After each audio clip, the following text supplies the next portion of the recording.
туғры баянчыларым Ринат Ғабдрахман һәм Марсель Каримуллин.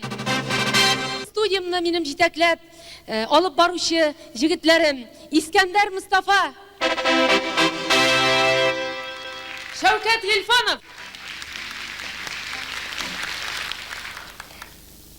минем кызым Резида Сафиуллина, оныкларым Амар Ширин,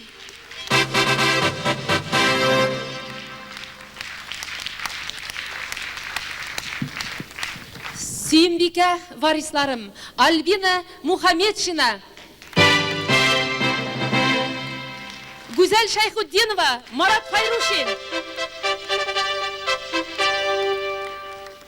матур, төсле, тавышлы җырчы Сәрия Зиннатова.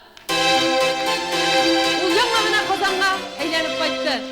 Туган җиребезгә, ватаныбызга кайтты.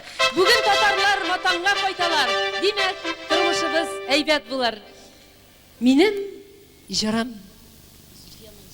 Музыкасын Искәндәр Мустафа язды, сүзләрен Асия Юнус.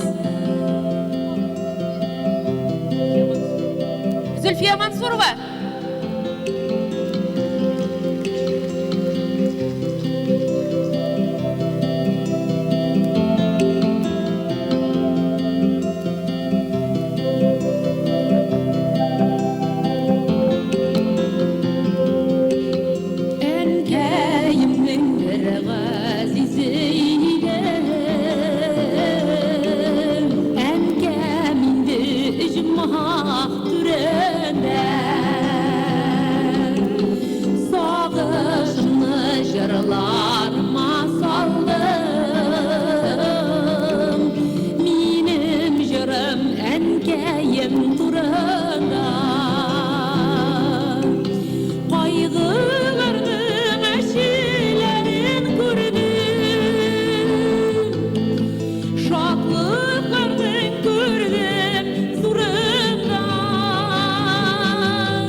Kaygılarını hıcırga salmayım hele.